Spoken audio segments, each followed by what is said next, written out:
Sup, you beautiful bastards? Hope you're having a fantastic Tuesday. Welcome back to the DeFranco Show, and before we jump into everything, a quick note. Today's video is going to be a point where some of you say goodbye to me. No matter how evenly I talk about topics, no matter how very obviously I separate what is fact and then what is my opinion, if in a particular video people see me hitting the left harder than the right, I get called a crazy alt-right racist gun-loving bigot. And on the opposite end, if people think I hit the right harder than the left, I love getting called a social justice warrior cuck libtard. A lot of people are locked in their ways, and also a lot of you are new. We've gone up over 250,000 subscribers this month. Also, before we jump into it, I want it understood that I am not voting for either Hillary Clinton or Donald Trump. I will be voting because there are a lot more things to vote on than just the presidency, and I think it's very important that people vote. Plus, unless there's an earthquake that only targets where Democrats live, Hillary's gonna win California. And so with that said, let's talk about what the hell actually happened at last night's debate. Well, as of right now, the early numbers show that around 70 to 80 million people were watching the debates last night, which is actually a pretty high number considering how many people just watch things online after they happen. To give you a comparison of how many people were watching, this last Super Bowl had 100 million people watching, which I don't know if that's impressive for the Super Bowl or really sad for politics. Then, as I mentioned yesterday, there were a ton of ways to watch the debates, but also you could do it in VR, which some people actually did, and it was so stupid. It was essentially you and a bunch of other people's avatars watching a giant screen able to talk to one another. So it wasn't even like the experience they tested with the NBA Finals, where it was kind of like you were on the court, where it feels like you're actually in attendance at the event. Which, by the way, if you were in attendance, you may not be a happy camper because they were charging media $200 for Wi-Fi. Also, if you wanted a phone line and an Ethernet connection, that cost around $600. And if you wanted to connect an unlimited number of wireless devices, that cost you $3,500. Which makes me wish I was there. I would have purchased that and then sold out Wi-Fi for $100 a pop. Thank you for the $100. For the next 3 hours, you are part of DeFranco Entertainment. Pay the cost, and maybe I'd make a buck. Also, for the smart people out there going, well, why don't you just turn your phone into a hotspot? Everyone's got Wi-Fi. Reportedly, they were walking around the event with this and shutting down people's Wi-Fi hotspots. Wow, and that's not even the best part. The best part is that according to an editor from Wired, that really expensive Wi-Fi, it went down. So I imagine there were a ton of pissed off journalists, but maybe not as pissed off as a few people in Kansas who apparently were such a problem, the Lawrence Police Department in Kansas had to tweet, "Reminder, we realize politics can make emotions run high, but being mad at a presidential candidate in a debate is not a reason to call 911. That's correct. If you want to tell people your opinions on politics, even though they didn't ask you, that's what Twitter and Facebook are for. And then let's talk about the debate, although it was really 3 debates. There was the debate that hardcore Clinton supporters saw, the debate that hardcore Trump supporters saw, and the independents in the middle trying to make up their mind. That's just the way these things work. So let's start it up. The whole debate started off with a lie. Donald,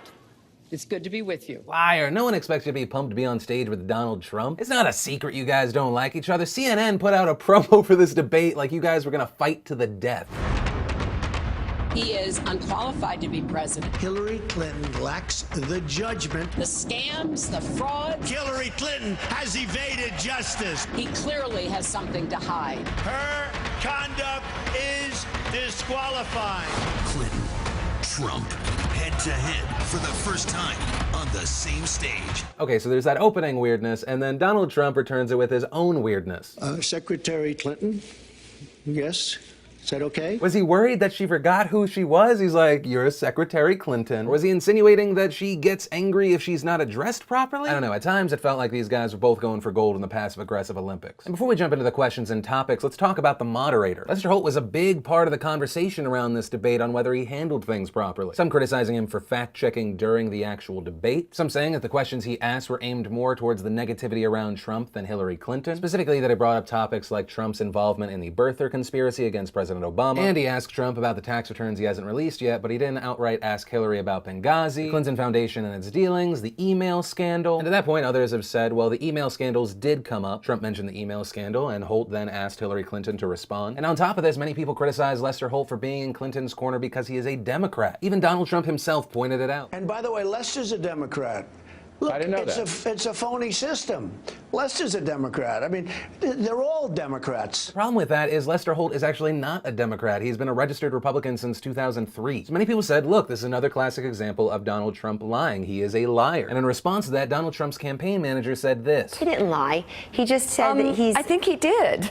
Mika, a lie would mean that he knew the man's party registration. And personally, I find that to be an odd defense because Donald Trump made a definitive statement. Lester's a Democrat. Even with that, people say that there is a looseness to what Donald Trump says, that what he's actually saying is that the media at large is liberal. And so let's push that to the side. That's something Donald Trump thought before the debate took place. What did he think after? Well, Trump said this. I thought Lester did a great job. Okay. Honestly, I thought he did a great job. You thought the questions were fair? Yeah, I thought it was great. Trump's campaign manager also adding Lester Holt was a great moderator. But then he went on Fox and Friends and said this. What grade would you give Lester Holt? I'd give him a C. C+.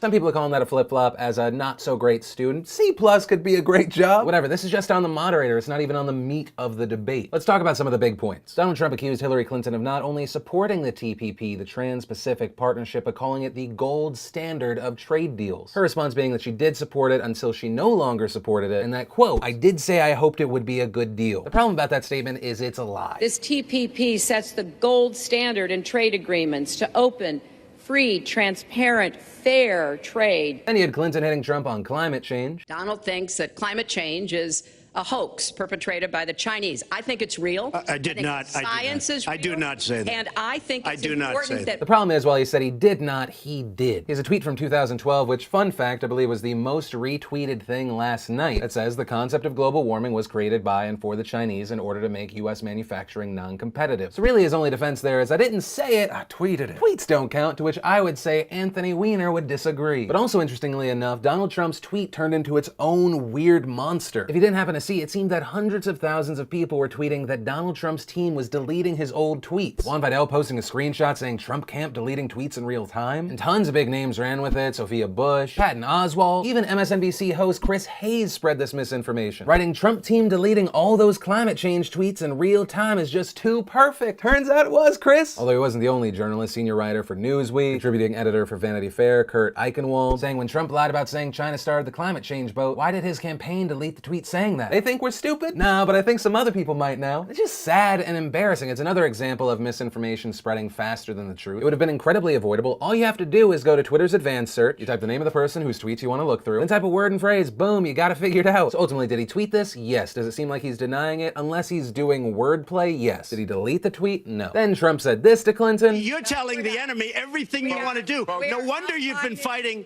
No wonder you've been fighting ISIS your entire adult life. Which that's just a math problem. Hillary Clinton is 68 years old. She was born in 1947. That means that ISIS was formed in 1965? That doesn't seem to add up because the group that would eventually become ISIS didn't start till around 2003, 2004. And that's if you're considering the early beginnings of this group and not even the 2013 understanding of ISIS, aka Goat Fuckers International. And 2013 is also the year that Clinton left the State Department. Then we got to the part of the night where Donald Trump said that he was against the war in Iraq, that he was against the invasion, saying that the argument that he was actually for the war is mainstream media nonsense. I was against the war in Iraq, just so you put it out. The record shows otherwise, the record but why does not show that. Why is your the judgment record shows that I'm right. So for those that don't know, here's why there's some confusion. On September 11th, 2002, 1 year after the 9/11 attacks, he was having an interview with Howard Stern, and this happened. Are you for invading Iraq?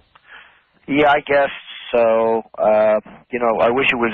I wish the first time it was done correctly. So Trump's argument is that he made those comments to Stern very lightly. He said, yeah, I guess so, which he and many of his supporters say was not him saying we should invade. Trump then points to an interview he did in January of 2003 when talking about George W. Bush and Iraq, saying, well, he has either got to do something or not do something. Perhaps because perhaps shouldn't be doing it yet, and perhaps we should be waiting for the United Nations, you know? I think the Iraqi situation is a problem, and I think the economy is a much bigger problem as far as the president is concerned. And Trump and his side argue that this is him saying the economy is more important than whatever this war thing is. Whereas those against him said, but you didn't say don't go to war. Then 1 week after the US invaded Iraq, he said that the war is a mess. And then in August of 2004 in Esquire magazine, he said, look at the war in Iraq and that mess we're in. I would never have handled it that way. And on top of all of this, Trump said that prior to the invasion of Iraq, he and his buddy Sean Hannity, Fox host and now Trump supporter, used to debate about going to war with Iraq, with Trump opposing the invasion and Hannity being for it. And while it wasn't on air or recorded, Sean Hannity says it's 100% true. But a big thing to note here is that there's a lot of focus on whether Donald Trump supported it or not. That's fine, but I understand why for some people it's more important that not only did Hillary Clinton also support the Iraq war, she voted for it. There's a difference there. If I say fuck North Korea, let's shoot a missile into Kim Jong-un's ass, that's just me being snarky on Twitter. If a politician and Congress vote to shoot a missile up Kim Jong-un's ass, people die. And it wasn't until around 2014 that Hillary Clinton admitted fault. In 2008, she defended her decision and said that what actually went wrong was George W. Bush, saying that they gave George George W. Bush power and that he then abused it, saying that if she had known George W. Bush was going to abuse it, she would have changed her vote. But in 2014, in her book Hard Choices, she wrote that she got it wrong. So there was that. Then they talked about Trump not releasing his tax returns. Trump once again defending himself, saying that his people have told him not to release the tax returns while he's being audited. Trump saying, just look at the financial disclosure I put out. Trump saying, you will learn more about Donald Trump by going down to the Federal Election Commission to see the financial disclosure form than by looking at tax returns. The problem there is many people are saying that is false, saying that the big difference is that by looking at Trump's tax returns, you'd be able to see the effective rate of tax he pays on his income, which is most likely a lot less than other Americans, as well as details about his charitable giving, which many people have accused him of just not having any. And you had Clinton saying the real reason he doesn't want to show his tax returns is this. He didn't pay any federal income tax.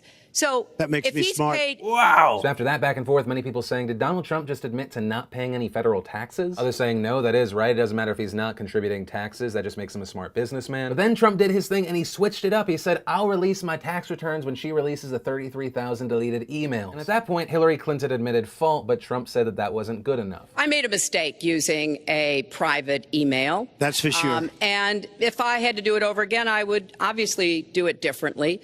But I'm not going to make any excuses. It was a mistake, and I take responsibility for that. Mr. Trump?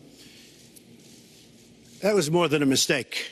That was done purposely, okay? That was not a mistake. That was done purposely. And then the topic of birtherism came up. There was a long-running conspiracy theory that Barack Obama was not born in America. And many people assumed that Donald Trump's involvement in this movement was going to bite him in the ass. And it really wasn't until a few weeks ago that Donald Trump put the matter to rest and said that no, Obama is an American. And so when this topic was brought up during the debate, he said this. I think I did a great job and a great service, not only for the country, but even for the president in getting him to produce his birth certificate. Secretary Clinton. Essentially saying he did America a service by getting Obama to put this to rest with his long-form birth certificate. And in response to the birther movement and his involvement in it being a racist movement, he pointed out that Hillary Clinton called young black men super predators back in 1996. They are not just gangs of kids anymore. They are often the kinds of kids that are called super predators. In the speech, she doesn't say young black men are super predators, but even Bernie Sanders came down on her for that term, saying it was a racist term and everyone knew it was a racist term. There was also talks about law and order, stop and frisk, although my favorite part of the night was when Donald Trump said that he had a better temperament than Hillary Clinton. I also have a much better temperament than she has, you know? This after he seemingly became very aggressive, cut off the moderator several times, and then he said it. To which Hillary Clinton did whatever the hell this is. Then Hillary Clinton said Donald Trump invited Russian hackers to hack Americans, which that statement was a little bit iffy for a lot of people. Donald Trump said that he was being sarcastic when he said that, you know, maybe some hackers, maybe some Russian hackers, they get into Clinton's stuff, the media would appreciate it. Then he made one of my favorite comments of the night saying, how do you know it's Russians? Actually, I'll let him say it. It also could be somebody sitting on their bed that weighs 400 pounds, okay? Donald Trump fat-shaming hackers. It's so funny to me. It seems that people's perception of what a hacker is either like a cool-looking, suave spy or a 400-pound man-child with a neckbeard that lives in their parents' basement. Like, if you want to see what a hacker looks like, just look at any video from HackerCon. It's a full spectrum of regular people. But also there's a part of my brain that goes, what if it is a 400-pound dude on a couch? How pissed off is he right now? He's like, bro, I was just trying to help you. Why you gotta bring my gland thing into this? And actually, there's even more we could jump into, but I'm gonna stop this video here so I can get it out at a decent time. But the question I want to pass along to you is, what is your takeaway from last night? Do you think Trump did better? Do you think Hillary did better? Did it change your vote, your opinion? Did it just solidify your stand? I'd love to know what you think and why. And I mean it. Let me know what you think, because just judging by social media, people saw two different debates. Some people thought Donald Trump interrupted her constantly. He was just being a rude jerk. Other people saw that as him controlling the debate, calling her out. That's why I love this conversation. I feel like I learned so much about people. But guys, that's where I'm gonna end today's show. Remember, if you like this video, you like what I try and do on this channel, hit that like button. If you're new here, hit that subscribe button. Unless you want politics all the time, that's not really what I try and do with this channel. But that said, of course, as always, my name's Philip DeFranco. You've just been filled in. I love yo faces, and I'll see you tomorrow.